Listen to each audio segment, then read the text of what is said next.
Hello everybody. मैं MEd के students के लिए अब नेक्स्ट यूनिट जो एलिमेंट्री वाले स्टूडेंट्स हैं जो थर्ड सेमेस्टर में जिन्होंने एलिमेंट्री एजुकेशन लिया है उनके लिए नेक्स्ट यूनिट में प्रस्तुत कर रही हूँ करिकुलम एंड इवेल्युएशन, यानी कि पाठ्यक्रम और मूल्यांकन। वो भी किनका? वो भी अप टू प्री प्राइमरी और प्राइमरी वाले बच्चों का। तो यहाँ आप सबसे पहले इन बच्चों की क्लास, इन बच्चों की एज, वो चीज़ हमेशा ध्यान रखेंगे। अब इसमें जो आपका पहले है एलिमेंट्री स्कूल करिकुलम में सबसे पहले हैं प्रिंसिपल्स, ऑब्जेक्टिव्स एंड प्लानिंग। ये प्रिंसिपल भी और ऑब्जेक्टिव भी मेरी करिकुलम से रिलेटेड कई सारी वीडियो हैं। आप करिकुलम के प्रिंसिपल निश्चित रूप से टिप्स पे रखें। सेकेंडरी के लिए भी वही प्रिंसिपल है, प्राइमरी के लिए भी वही प्रिंसिपल है, कोई उनमें खास चेंज नहीं है। वहाँ आप सेकेंडरी लिखते हैं, यहाँ इसमें आप एलिमेंट्री लिखेंगे। तो आप प्रिंसिपल और जो प्लानिंग है और ऑब्जेक्टिव्स हैं वो आप वहाँ से जो है दूसरी वीडियो से देख लेंगे।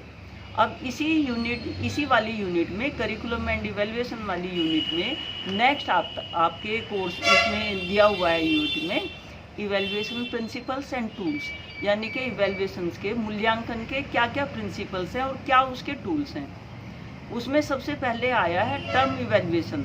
जो टर्म्स होता है, देखो आपने अपने बच्चों को पढ़ाया होगा और आप खुद भी स्टूडेंट रहे होंगे और कहीं आप टीचर भी होंगे, तो वहाँ आपने देखा होगा कि टर्म इवेल्युएशन होता है। पहले जो है टर्म इवेल्युएशन नहीं होती थी, अब क्या है 3 टर्म होती हैं, फर्स्ट, सेकंड, थर्ड, और इससे थोड़ा और पहले और भी ज़्यादा टर्म्स होती थी, 5-6 टर्म्स होती थी बच्चों की, यानी कि मंथली भी होती थी, वीकली भी कहीं कहीं कराते थे। और उसके बाद क्या है, इन सब टर्म्स के नंबर को जोड़कर एक क्या है उनका एवरेज निकाल लेते थे और बच्चों को क्या है नंबर देते थे। तो टर्म से मतलब हुआ कि जैसे एक यूनिट पूरी कर दी उसके बाद बच्चों का मूल्यांकन करना, फिर सेकंड यूनिट पढ़ाइए तो सेकंड यूनिट पढ़ाने के बाद फिर उन बच्चों के टर्म एग्जाम ले लेना, तो उसको टर्म इवेल्युएशन कह देते हैं। ड्यूरिंग द टर्म, यानी कि जब टीचर पढ़ा रहा है, अपना कोर्स पूरा कर रहा है, उस कोर्स उसी टर्म के दौरान तब क्या है मूल्यांकन करना, वो टर्म इवेल्युएशन कहलाता है। और एक चीज़ और, मूल्यांकन जो होते हैं वो 2 तरह के होते हैं, फॉर्मेटिव इवेल्युएशन और समेटिव इवेल्युएशन। तो ये जो टर्म मूल्यांकन होता है, टर्म इवेल्युएशन होता है, ये फॉर्मेटिव इवेल्युएशन कहलाता है कि जब टीचर किसी कंटेंट को फॉर्म कर रहा है और उस दौरान, उस टर्म के दौरान टीचर जो क्वेश्चन पूछता है या कोई रिटिंग भी जो वो लेता है वो टर्म इवेल्युएशन में आ जाएंगे। तो ये फॉर्मेटिव से रिलेटेड ज़्यादा होता है। इसके बाद नेक्स्ट आपके उसमें दिया हुआ है कंटिन्यूअस कम्प्रीहेंसिव इवेल्युएशन, CCE।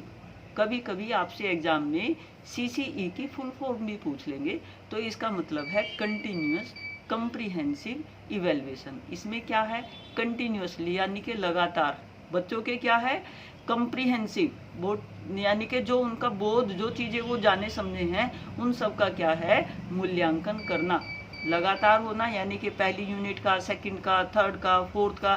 फिर इसके बाद क्या है, आपके छमाही एग्जाम होते हैं और फिर आपके वार्षिक एग्जाम होते हैं। तो वहाँ भी क्या है, आप बच्चों के पहले के जो है रिपोर्ट कार्ड उठा के देखो तो उनके फर्स्ट, सेकंड, थर्ड टर्म्स ऐसे होंगे। फिर इसके बाद जो है उनकी क्या होते हैं कि उनके अर्धवार्षिक, हाफ ईयरली और उनके जो है ईयरली एग्जाम भी होते हैं। तो ये जो हम क्या है कंटिन्यूस जो उनके बच्चों के मूल्यांकन करते रहते हैं वो कंटिन्यूस कम्प्रीहेंसिव मूल्यांकन कहलाता है। अब इसकी ज़रूरत क्या हुई, इसकी ज़रूरत क्या है इसलिए हुई क्योंकि जो बच्चे होते हैं, कोई एक टर्म में कोई एक यूनिट उनको अच्छी नहीं लगती, कोई दूसरी यूनिट उनको अच्छी लगती है, तो वो दूसरी यूनिट में बेहतर कर सकता है, उसका जो है एवरेज निकल जाता है। कोई फर्स्ट टर्म में अच्छा नहीं कर रहा है, वो सेकंड में कर सकता है। तो यहाँ क्या है कंटिन्यूअस कम्प्रीहेंसिव मूल्यांकन क्या है बच्चों का इस वाली स्टेज पे, एलिमेंट्री स्टेज पे जो है किया जाता है। फॉर स्टूडेंट्स की पर्सनैलिटी को विकसित करने के लिए, एक अच्छा उनका क्या है बेस बनाने के लिए। नेक्स्ट इसमें दिया हुआ है रिकमेंडेशन ऑफ नेशनल करिकुलम, यानी कि जो नेशनल करिकुलम है उसकी क्या रिकमेंडेशन है, for what, framework of elementary education in reference evaluation practice, यानी कि जो रिकमेंडेशन दी गई हैं नेशनल करिकुलम की जो पॉलिसी बनी थी उसमें मूल्यांकन के संदर्भ में क्या कहा गया है। वहाँ मूल्यांकन के संदर्भ में ये कहा गया है कि जो बच्चों का विकास होता है वो किसी एक आयाम पर नहीं होता। कोई बच्चा ओरल एग्जाम बहुत अच्छा दे सकता है, कोई रिटिन बहुत अच्छा दे सकता है, कोई दोनों बहुत अच्छे दे सकते हैं। तो यहाँ जब ये बच्चों के टर्म पेपर और कम्प्रीहेंसिव मूल्यांकन होंगे तो उसमें सभी तरह की जो है, ओरल भी आपने देखा होगा, बच्चे कहते हैं कि मेरा ओरल एग्जाम हुआ था। बच्चों के पहले हर सब्जेक्ट में ओरल भी चलते हैं, फिर उनके रिटिन भी चलते हैं। तो ये मूल्यांकन की जो प्रैक्टिस है, उनके रिफॉर्म जो है ये किए गए कि कोई बच्चा जो है प्रस्तुत अच्छा कर पाता है। हमारी जो है कोग्निटिव, अफेक्टिव, साइकोमोटर 3 जो ऑब्जेक्टिव हैं, उन ऑब्जेक्टिव को ध्यान में रख के यहाँ जो है जो मूल्यांकन है वो बच्चों का क्या है किया जाता है कि बच्चों का हर आयाम का जो है मूल्यांकन हो सके। उनके ओरल भी लो, उनके रिटिन भी लो, उनके जो है जिस भी तरह से जो है मूल्यांकन, जिस तरह से आप बच्चे को विकसित कर सकते हो, उसी के आधार पर क्या है बच्चों की मूल्यांकन करते रहने चाहिए। इसके बाद नेक्स्ट आपके इसमें है new trends in evaluation of elementary education, यानी कि नए ट्रेंड्स क्या आए हैं। नया ट्रेंड जो है ये आया है ग्रेड सिस्टम। ग्रेड सिस्टम क्या है, आपके शॉर्ट क्वेश्चन में आ सकता है कि ग्रेड सिस्टम से क्या है। ग्रेड सिस्टम के ऊपर मैंने अलग से एक यूट्यूब जो है बनाई हुई है कि ग्रेड सिस्टम से क्या मतलब होता है। देखो क्या होता है, माँ बाप भी और बच्चे भी कि भाई 100 में से बच्चे के क्यों है 95, 96, 97, 98 ये नंबर आने चाहिए। इस बर्डन को दूर करने के लिए, माँ बाप की इस टेंशन को दूर करने के लिए, बच्चों की इस टेंशन को दूर करने के लिए ग्रेड सिस्टम प्रणाली जो है अप्लाई की गई। उसमें क्या होता है, बच्चों को ABCD इस तरह से जो है ग्रेड दिए जाते हैं और वहाँ जो है डिवाइड कर दिया जाता है कि अगर बच्चा 90 to 100 नंबर लेके आएगा तो उसका A++ हुआ। अगर जो है 80 to 90 लेके आएगा तो उसका A+ हुआ। इस तरह से क्या है ग्रेडिंग कर दी जाती है। उससे बच्चा क्या है एक दो नंबर के लिए आपस में जो उनकी टू मच कंपटीशन की फीलिंग है वो थोड़ा कम हो जाती है और बच्चों की जो पर्सनैलिटी डेवलपमेंट है, जो फिजिकल डेवलपमेंट है, उसको डेवलप करने के क्या है बेहतर मौके मिल जाते हैं। क्योंकि बच्चा और माँ बाप भी जो है बहुत ज़्यादा जो है प्रेशर में आ जाते हैं एक नंबर के लिए। तो यहाँ उस प्रेशर को कम करने के लिए ग्रेडिंग प्रणाली के ऊपर क्या है अप्लाई किया गया कि बच्चों को जो है ABCD ग्रेड दे दिए जाए।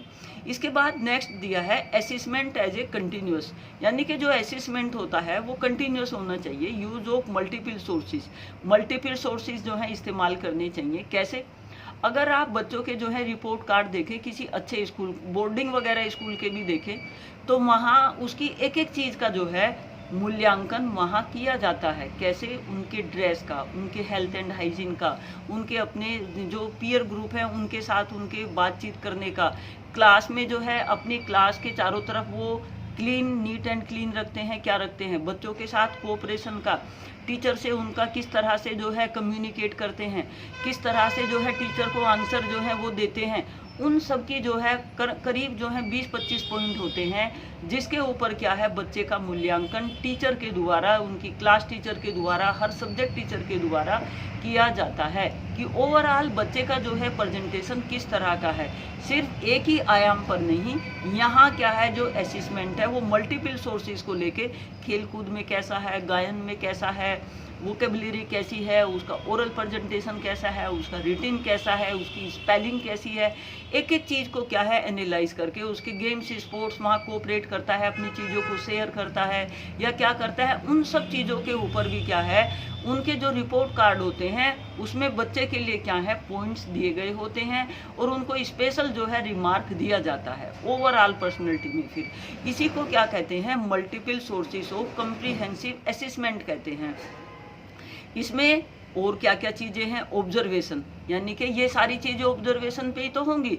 बच्चों का क्या है ऑब्जर्व किया जाएगा कि ये क्या कर रहा है, कैसे कर रहा है, अपने स्कूल में, अपने जो है इर्द गिर्द, अपने सोशल दायरे में, अपने जो है जो भी अपनी किताब कॉपी भी वो किस तरह से रखता है, उन चीज़ों को अरेंजमेंट को भी क्या है टीचर ऑब्जर्व करता है और उस ऑब्जर्वेशन के आधार पर ही जो उनके रिपोर्ट कार्ड हैं उसमें उन पॉइंट्स को लिखा जाता है। इसके बाद नेक्स्ट इसमें दिया है रिकॉर्ड मेंटेन करना। किस चीज़ के रिकॉर्ड मेंटेन करना, उनकी बच्चा स्वयं भी रिकॉर्ड मेंटेन कर रहा हो और जो टीचर हैं उसके द्वारा भी क्या है, टीचर के द्वारा भी स्टूडेंट्स के रिकॉर्ड मेंटेन किए जाते हैं।